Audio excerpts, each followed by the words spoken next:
of any function that satisfies the given conditions. Which one would you like me to do? A, B, C, or D? Mostly A. A. Okay, so for A, it says f at 1 equals 1. So we have a point at 1, 1. But it shows that the limit as x approaches 1 from the right is 3. Okay, so we know that it's approaching 3. And the limit from the left is 2. Now, did you have to graph these as horizontal lines? No, it just has to satisfy the conditions. So you could have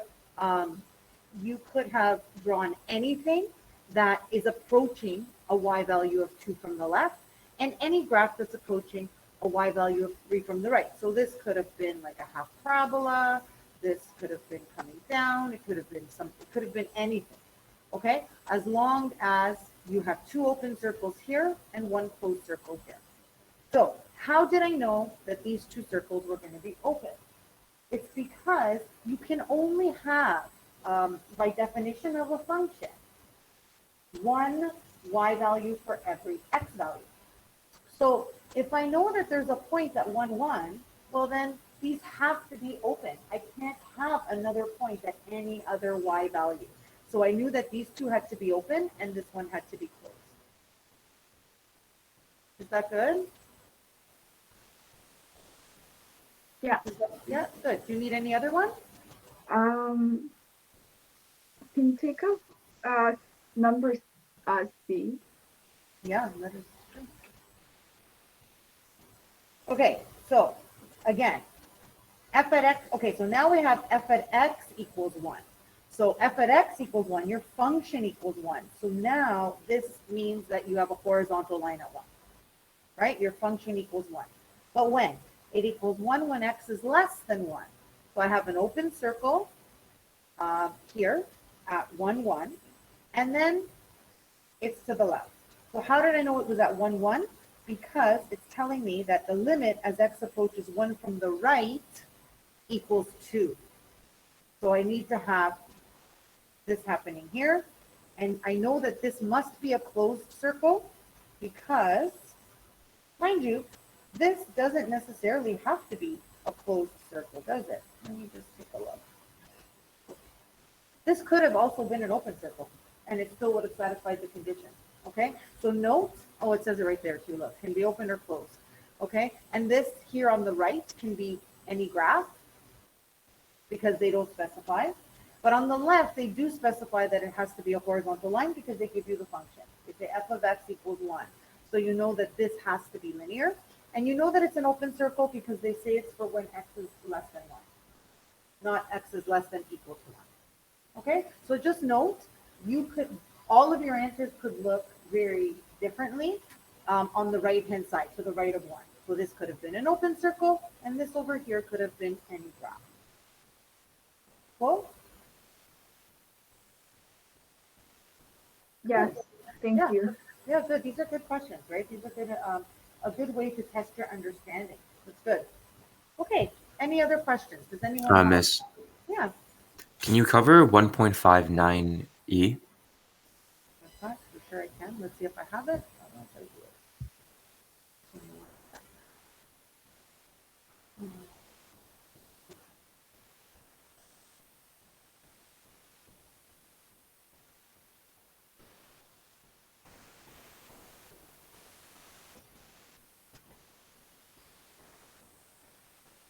Let's see. You said which number? Sorry. 9e. 9. Thank you. And look at that. We have it. Okay, so let's take a look. 9. What does it say? So evaluate each limit if it exists using any appropriate technique. So basically, whatever you need to use to make sure that your derivative is not undefined. Okay, so I take the limit as h approaches 0 of x plus h squared minus x squared over h. That's the actual question. And I expand it here to simplify. So my x squareds cancel. I'm left with 2xh plus h squared, and so we can factor out the h and cancel. And then I'm left with 2x plus h, and then I sub in h equals 0 to get 2x. Okay, thank you. No problem. Any other questions? Miss, I just wanted to ask a question about 4e from 1.5. Sure. So it's like, Oh, 4e. Hold on. Do I have it? yeah, okay. I don't think I have it, but I can do it. Okay, let me take a look. 4e. Hold on. Yeah, I just wanted to ask a question about it. Not really. I just wanted to ask, because could you do anything for the properties of the limits, or you can't, or do you just sub in x right away? You can't really do anything. Let me see. So you want to try, oh, you want to use properties of limits. So what Yeah. can you do? The only thing that you can, no, you can't do anything because that's your exponent of a half. No, you got to sub in 0. Okay, thanks. Yeah, because that's all 1. I'm just trying to see. The only thing perhaps you may do, if that whole big bracket is to the exponent 1/2, then I separate the two. No, I can't. No, you can't. You got to keep this together. Okay, thank you. Okay, no problem. Miss, Yeah. how do you solve 1.54e using properties of limits? So that's what we were just talking about. You really can't because for the properties that I gave you, it doesn't include any exponents that are not integers, right? So Yeah. if this didn't have two radicals, it wouldn't really be such a big deal. It's because you've got the radical within the radical that makes this tough to do with properties of limits, right? Because according to our properties, we need that exponent to be an integer. Now there is a property where it's not an integer. Hold on 1 second. I do have a property where it's not an integer, but they don't include it in our textbook, but I will read it to you. Hold on, if I can find it.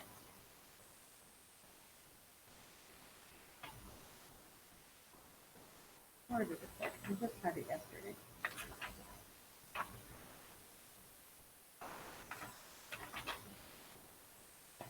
Hold on.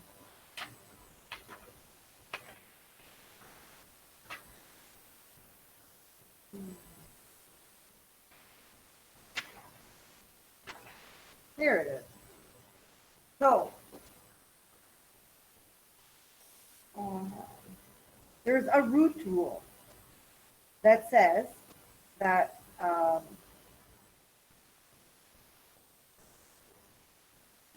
you can change. It's not really saying much.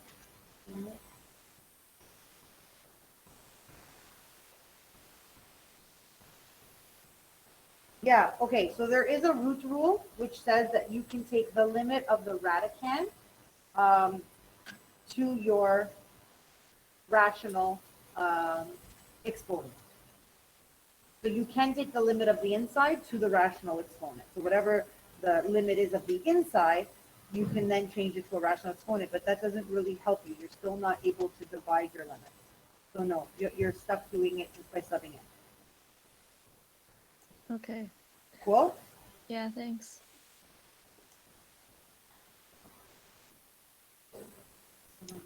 Miss, Yeah. I had a question about the test on Tuesday. So, for the limit stuff, will you tell us explicitly in the question that we need to rewrite the expression using the properties of limits, or are we supposed to assume that we are always going to have to use properties? No, you never have to use the properties unless I ask you to. Okay, thank you. Yeah. So like I said to you guys in the past, the properties, it's not that the properties are not useful. The properties are useful, but they're useful in different applications. Most of the time when you're evaluating limits, you don't need them. But when you are proving or when you're trying to use a law, then sometimes you'll have to use the properties. Okay? All right. So are you guys ready to start 1.6 or do you have another question? Any other questions? Miss, I just wanted to let you know that Isan joined the Oh, meet. thank you. Let me change my attendance. Give me one sound. What about Nigel? Did Nigel show up?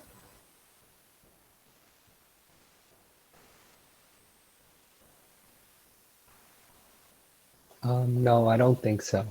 Okay, thank you.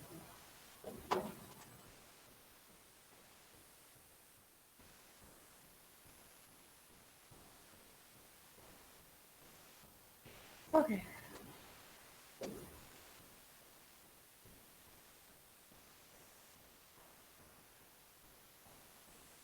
Are there any other questions from the homework? No? Okay. So we're gonna start with continuity. And just to remind you guys, I do post lessons, and the lessons, the ones that we do in class, and the lessons that I post always have some homework solutions from the previous night attached to them. Okay? Just so you know that they are there. And just give me one sec.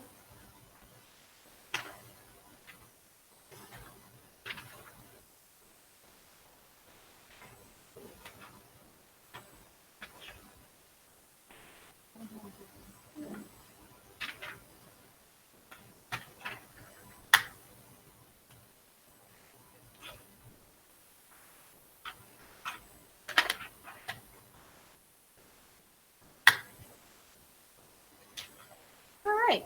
So today, guys, we're only doing one lesson, and you guys are going to have time to work on the review homework as well, okay?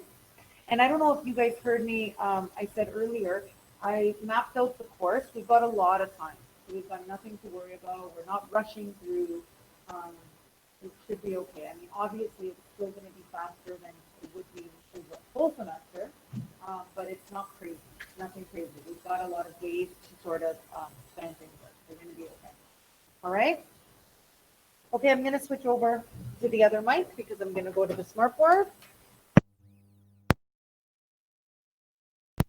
Those of you at home that might have filled your ears.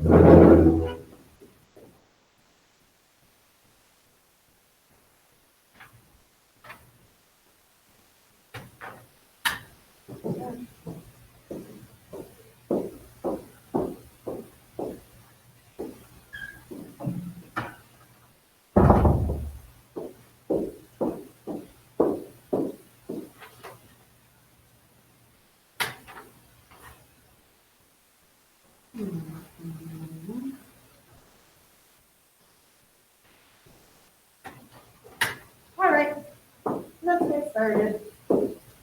So, the graph of a function is continuous if it has no break. So what does that mean? That means if you follow along with a pencil, you never have to lift your pencil to draw the graph. If you have to lift your pencil to draw the graph, whether that be a hole or a vertical asymptote, then you know that there is a break in your function. So by definition, a function is discontinuous if there is a break in the graph, i.e. a hole, a jump, start or end point, or vertical asymptote. Okay? So, yes.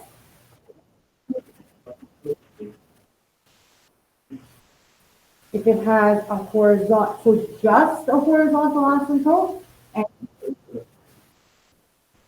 yes, yes, it is. Yeah, it's still continuous. There's no break. So yeah, you're okay. All right. Sketch f of x. It is f of x continuous. Excuse me. So here's my function. So this is an example of a step function. So x, where x is less than or equal to 1. So what is that graph?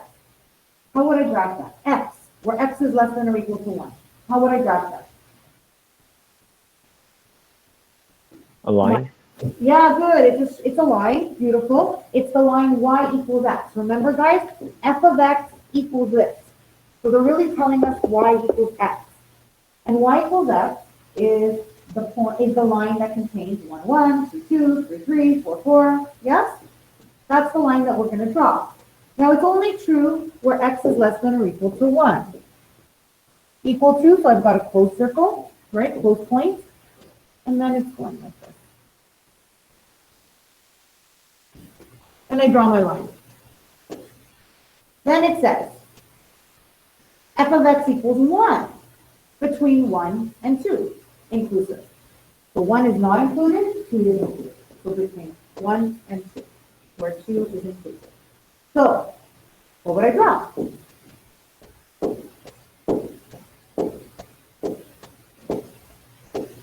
Yes. Excellent. This is the horizontal line y equals 1. Now, between 1 and 2, 2 is included, 1 is not. But it happens to be included in my other branch. Yes, in my y equals x. Okay, so it's like this.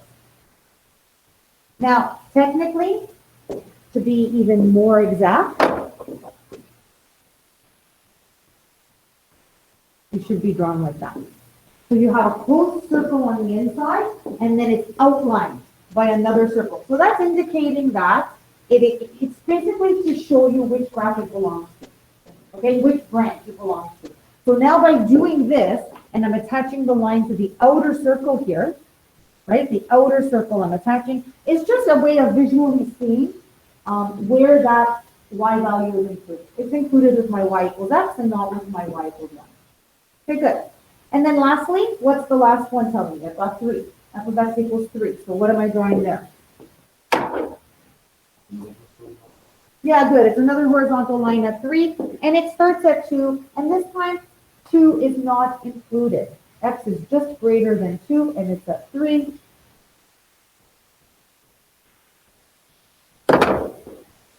Here's my graph. And I'm gonna put 2.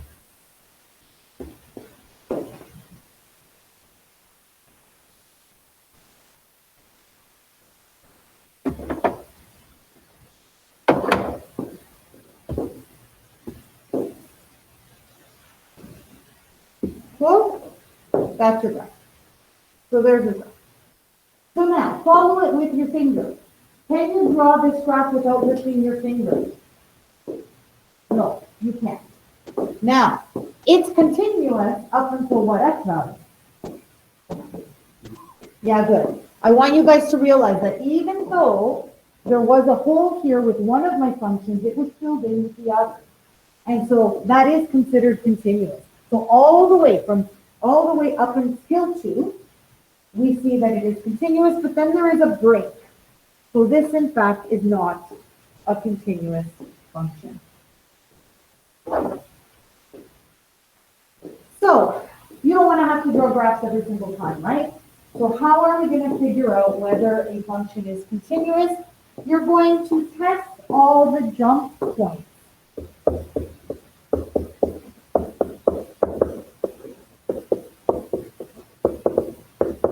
Well, how do you know what the jump points are? You're going to look here. Those are your jump points. So I'm going to check 1 and I'm going to check 2.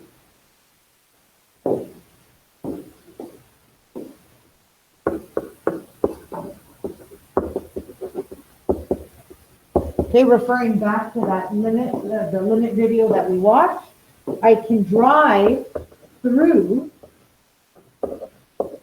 x equals 1, but I get stuck at x equals 2. So without drawing this graph, how would I know? You're going to find the y value. What are the y values at those jump points? And you're going to see, do they equal? Well, you're going to find when you test at 1, then both of your y values are going to equal the same value. But when you get to 2, when you test both of your functions, the y values will be different. Okay? And we'll see some examples of it.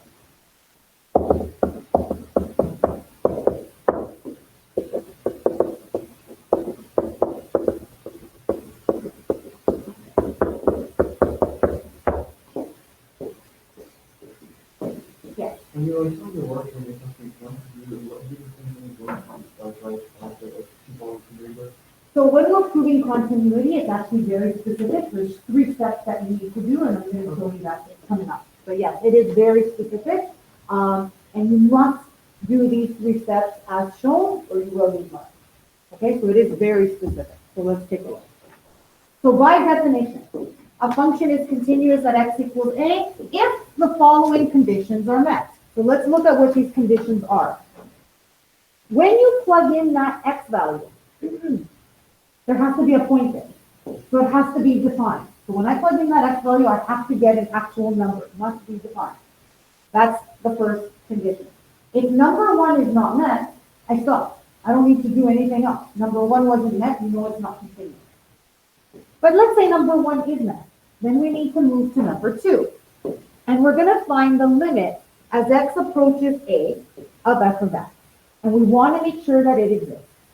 So we take the limit, we make sure it exists. If it doesn't, we stop. Even though condition 1 was satisfied, condition 2 was not, we know it's not continuous. Well, let's say 1 and 2 are satisfied. Then we go to number 3. The answers that you got for number 1 and 2 must be the same. They must be the same. So f of a has to equal the limit as x approaches a of f of x. If all 3 of these conditions are satisfied, we can conclude that the function is continuous. Yes. The only proof of the function that is a point is continuous, but not open. Well, you're testing the jump point, Oh, yeah. right? So if you're testing all the critical points where potentially it wouldn't, yeah, so you're okay. And that's why sometimes if you have more than one jump point, you have to do this for both points. You have to do it at, or I might ask you the question, is it continuous at this point? And then you'll say, yes, it's continuous for this point. John, question? Okay, so example 2. So here I have f of x equals 1 over x minus 2 squared. Is this continuous? So, first of all, let's visualize it. It's always good to visualize our graph. Recall from MHF. If you have 1 over, excuse me, if you have 1 over a function that has no zeros, so your denominator has no zeros, then your function is going to look like this. You have a horizontal asymptote, and then you have some sort of max min, and it follows the asymptote, right? It looks like that. If your denominator has 1, 0, then you know that it has a vertical asymptote at that 0, and so you know that the 2 branches are going to go in the same direction, either up or down. If you have 2 zeros, then you have a graph like this, okay? And sorry, if you have 1, 0, they don't necessarily have to go up. They're both going to go up and down if you're squared, right? Then they're both going to go up, or it could be a negative in front of the square. So it does depend there, okay? But this is your 3 basic situations, okay? And even with your 2 zeros, it's not always going to look exactly like that, but you know you have two asymptotes, right? All right, so here, what's my situation? How many zeros does this denominator have? How many zeros does this denominator have? It has 1. Only 1, and that 0 is x equals 2. And because it has only 1 0, then we know that it's going to look something like this. You have 1 vertical asymptote at x equals 2. So let's put that in.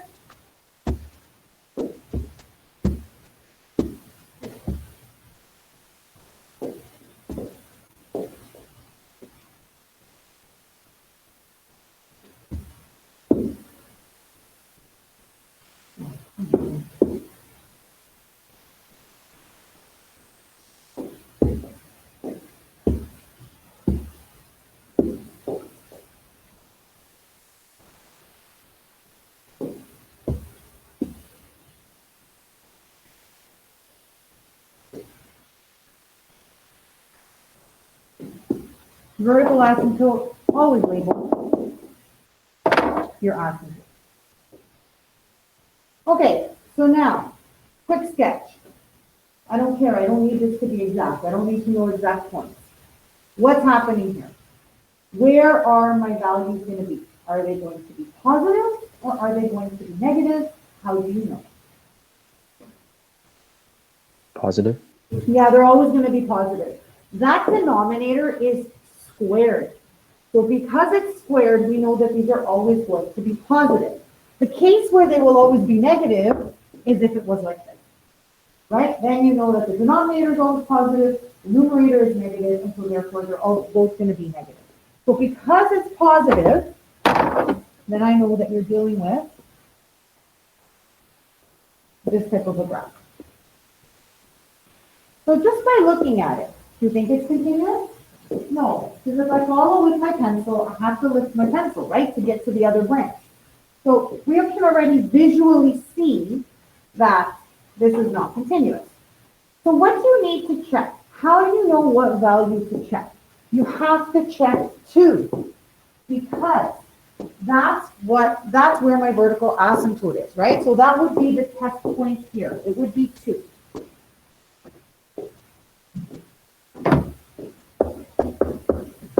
If I sub in 2 into my function, I notice that I get 1 over 0, which is undefined.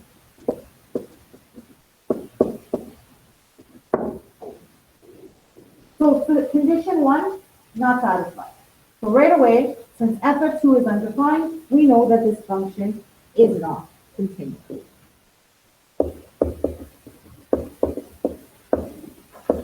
So since f at 2 does not exist, g and e does not exist, f at x is discontinuous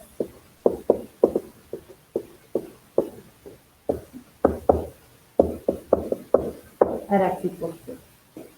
Again, how did I know to check 2? Because that's where my vertical asymptote is. That's where my denominator is equal to 0.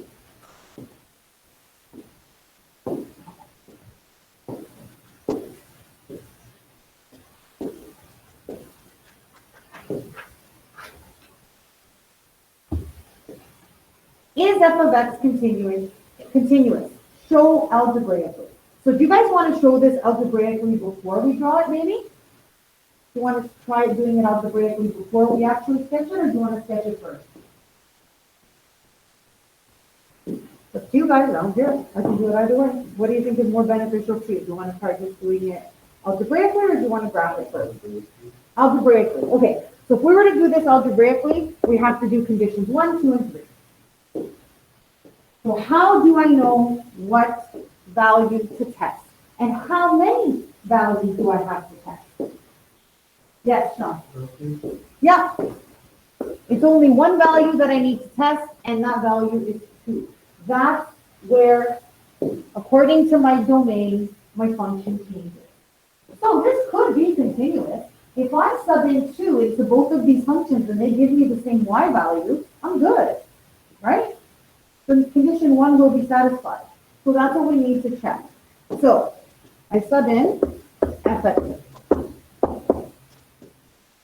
When I sub in f at 2, first of all, which branch is it included in? Would I sub 2 into negative 3x minus 2, or would I sub 2 into x squared minus 5? Yeah. Good. Here. This is where, the first one, this is where 2 is included.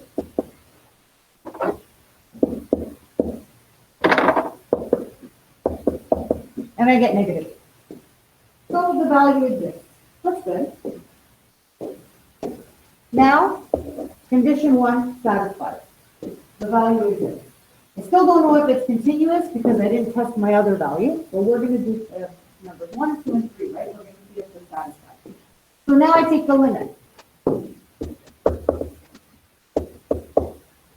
I must take the limit from the left and the limit from the right. Yes, because I can see that I have 2 different functions. So I have to take the limit of one of them from the left, the other one from the right. So when I'm taking the limit, as x approaches 2 from the left, which function am I working with? Which function would be drawn to the left. Yes, good. That's the function that would be to the left. And so now to take this limit, I just need to sub in, yes? So when I sub in 2, what do I get?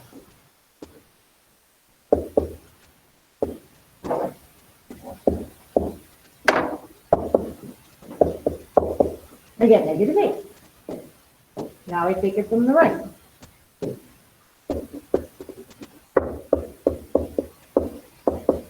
And if I'm now talking about where x is greater than 2, I need my second function.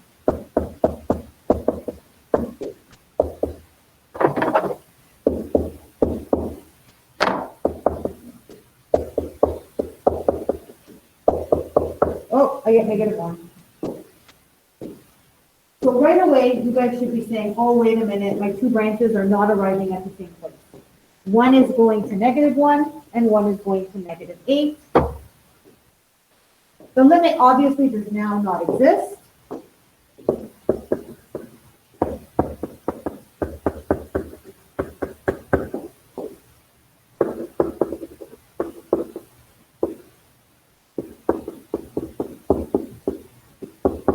The limit of the entire function does not exist.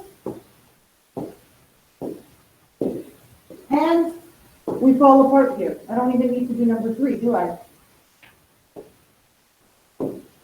So I say,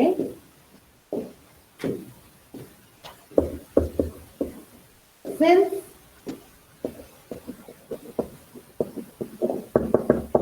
second condition is not satisfied,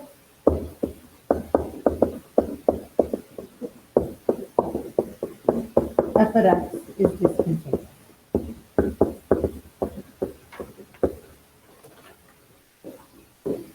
And overall, this is a discontinuous function, or you can say unaffected. Yeah. So it's not a self, let's say we told them that what this is that stuff. Yeah. So if in the you want to allocate like response phrase, you don't have to mention like the condition number Yeah. does not satisfy the man. Yeah. The point at which you do this. Yeah.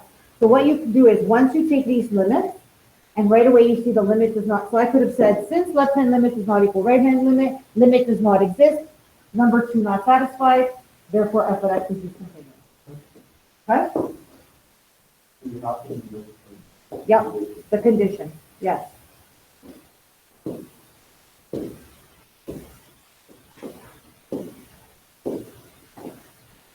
Now let's graph it.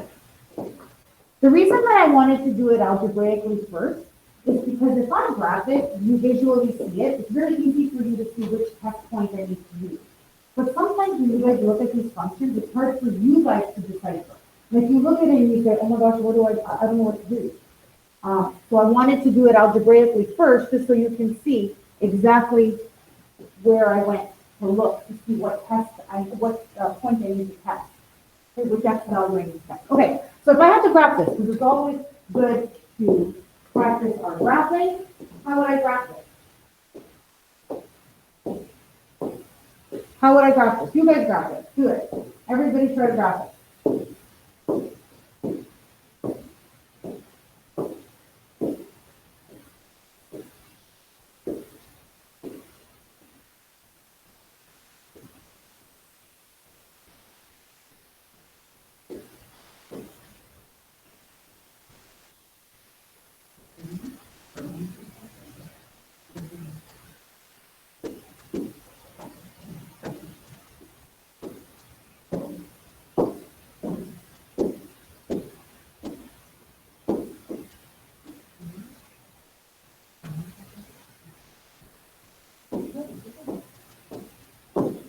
Okay, so I have y equals -3x minus 2. This is linear. This is y equals mx plus b. So my y-intercept is -2. And now I have a slope of -3 over 1. So I go down 3 units over 1. 1, 2, 3 over 1. This is my function. But I need this function to only work when x is less than or equal to 2. Well, that's good. I stopped at the right spot, so I stopped right there. And it is equal to, so I can have a closed circle. I'll check my points in just a second. Yeah, we're good. 1, 2, 3 over 1. That's pretty accurate. Now that I mess it up. 1, 2, 3 over 1. 1, 2, no, perfect. Miss. Yeah. So when we have to draw graphs on a test, do you expect us to label like the asymptotes and like the formula? Yeah. So okay. So if I say sketch, like a rough sketch, it's fine. You don't have to. A rough sketch means you're just analyzing, right? So just like I did in the previous example. But if I say graph this function, then you must label the asymptotes, label the graph, everything that we've always done, right? Show any pools that are there. Okay? Now, x squared minus 5 when x is greater than 2. So what is that? X squared minus 5, what is that? What function is that? Yeah, it's parabola. And what's happening to this parabola? Is it at 0, 0? No, it's been translated down 5 units. So from 0, 0, I noticed that there's no shift left or right. There's only a shift down 5 units. So 1, 2, 3, 4, 5, I've got a point right there. And it doesn't matter if this point is not included in my domain. I'm going to use it just to draw my graph. And then I'm going to erase it. Okay, now when you're drawing a parabola, you guys should know your points for a base parabola. This has not been stretched at all, so I know that I can go across 1, up 1. Across 2, up 1, 2, 3, 4. Across 3, up 9. Yes?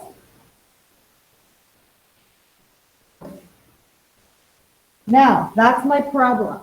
I only need it from 2.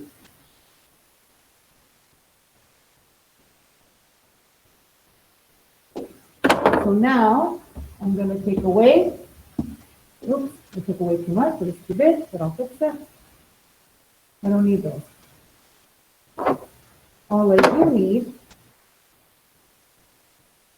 is that. Open circle. Sorry guys, excuse me one second.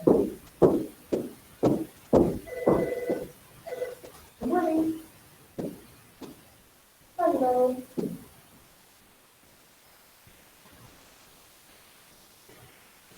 Okay. Yep. Oh.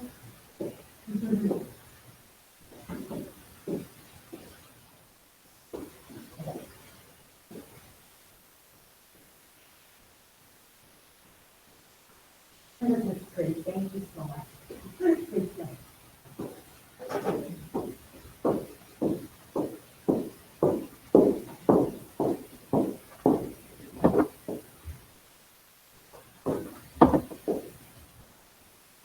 Okay, questions? Okay, so guys, if you're having a hard time drawing these graphs, that means you need to practice. So that means you guys are in grade 12, you gotta take initiative. You gotta go and find some questions and practice graphing. Yes, you gotta practice graphing with parabolas, even linear functions. If you don't remember, you have to, you need to know this stuff. You've gotta go back and you've gotta practice. Okay? Practice drawing your graphs because that's what's expected. This is not what we're learning right now, that's expected. What we're learning is how to put the two graphs together. Yes. Basically, in this example, you forgot the linear function. You want to use the linear function going forward. Don't want him. Let me just tell you this though. If you're graphing, not sketching, but if you're graphing something exactly, and you only do 2 points on your line, and you go to draw your line, but your line is not accurate, let's just say, you could lose marks, right? So be careful that you have enough points to give you an accurate graph, right? Does that make sense? Because a lot of times students will draw 1 or 2 points, and then they're just like, eh.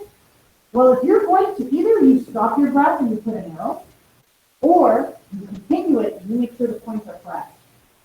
Does that make sense? So you use the graph for storage.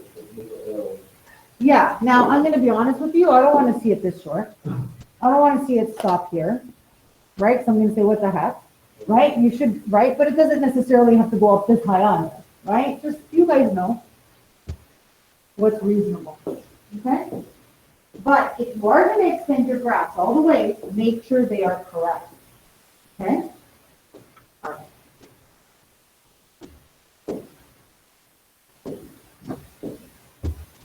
Example 4.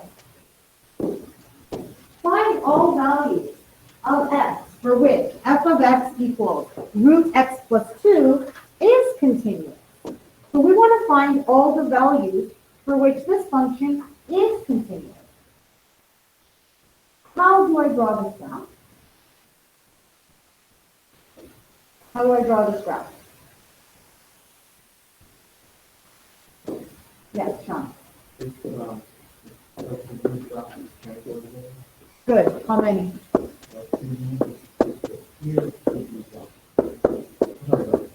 No, you were right. Right.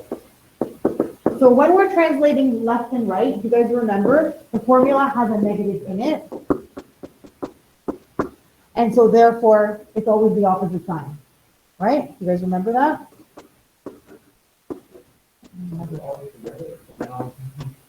Yeah, it's okay. So, and then you have, of course, your plus B or whatever. I can't remember the value you use. Okay, so translated left 2 units. Has it been shifted up or down at all? No. And now what are the main points that we use for a root function? Always, we don't want decimals, right? So we're going to use 1, 1, 4, 2. So from here, I know I have to go across 1, up 1. And now I have to go across 1, 2, 3, 4, and up 2. There's my graph. So just by looking at this graph, what do you guys think? Is it going to be continuous? What does your gut tell you? You think this is going to be continuous? What do you guys think at home? Anyone? Do you think this is going to be continuous? No, it's not. You know what a clue is? When we took the limit, it didn't exist at a certain point. You guys remember that? We know that when we take the limit of a root function, it doesn't exist at the starting point. So therefore, it can't be continuous because condition 2 says that the limit has to exist, right? So this is not going to be continuous. Well, the question is, where is it not going to be continuous then? Where is this not going to be continuous? Yes.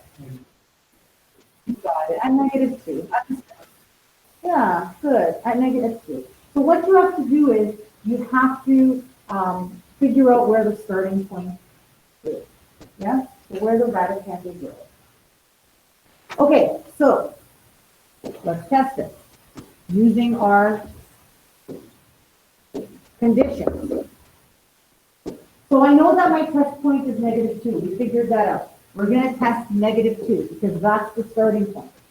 So if I do f at -2, I know it equals 0.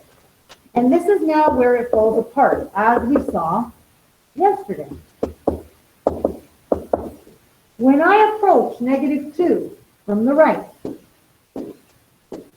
and when I approach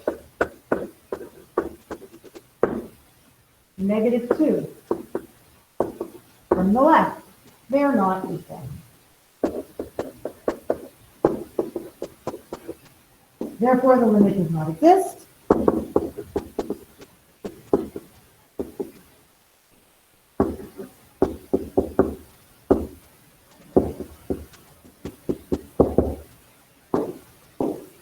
And therefore,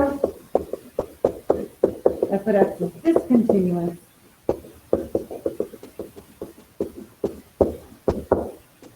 at x equals -2. Yes. Then the expressable value for the discontinuous is what the elimination. So it says here, yeah, find all the x values for which it is continuous. Well, it's continuous everywhere except that x equals -2. So, Anywhere greater than. yes, thank you.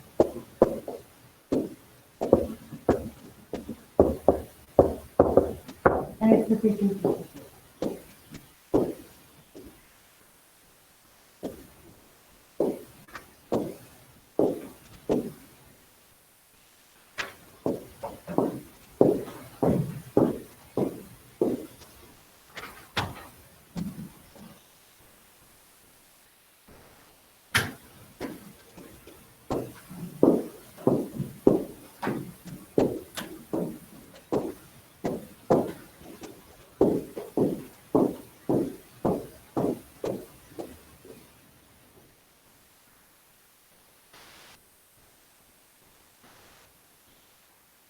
Okay, are there any questions?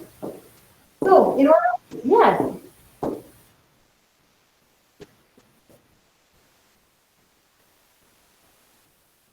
Yeah.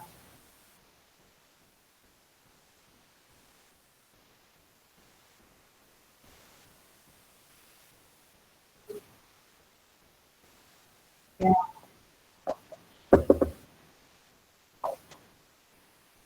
It's fastest to just, it is fastest to just imagine it, but because you kind of have to know at what value, you know what I mean? Otherwise, you're just doing test points.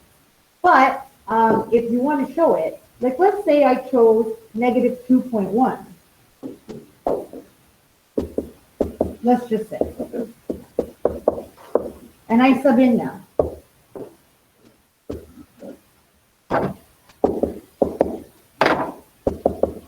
What do I get?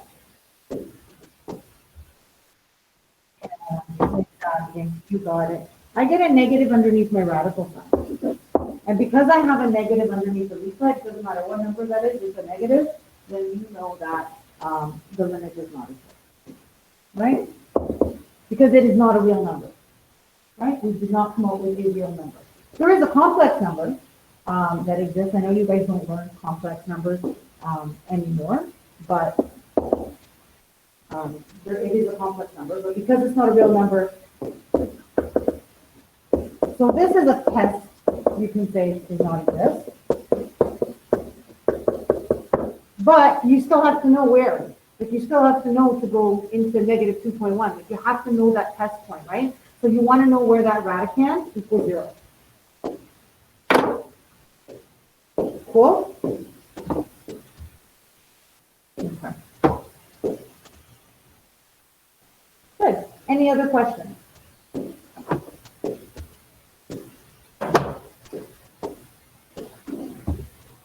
Okay, so this is your homework, guys. This is the review. Take note that in the review, number 5B, actually not the review, excuse me, in the homework, number 5B, there is an error. Okay, error in text. Let's see what that error is.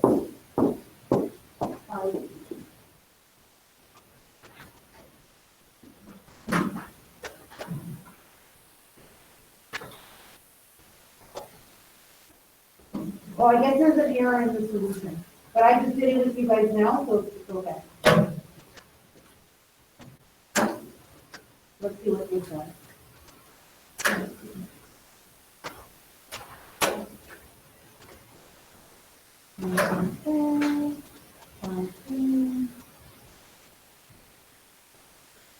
Oh, in the solution, it says continuous for all real numbers greater than or equal to 2. That's not true. It's greater than negative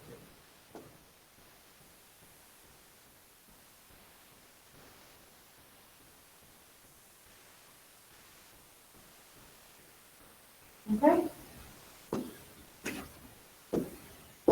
That's it.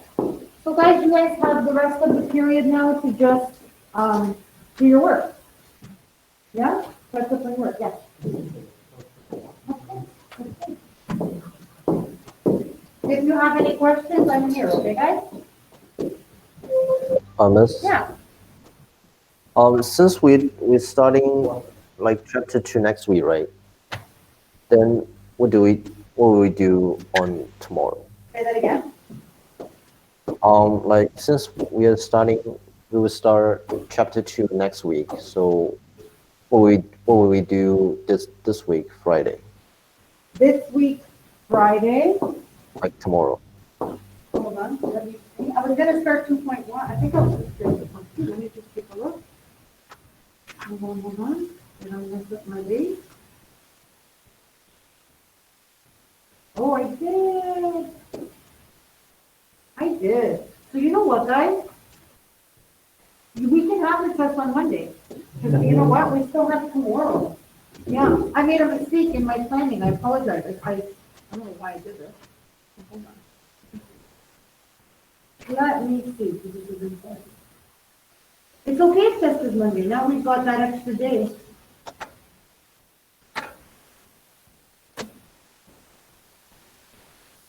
Oh, So, Miss, can tomorrow also be a work period or? I don't know. I'm gonna see. I think I might have to go ahead. But let me see. I mean, the homework is not that much. So I think you guys should be okay. Let me see. Hold on. This might actually work out better though.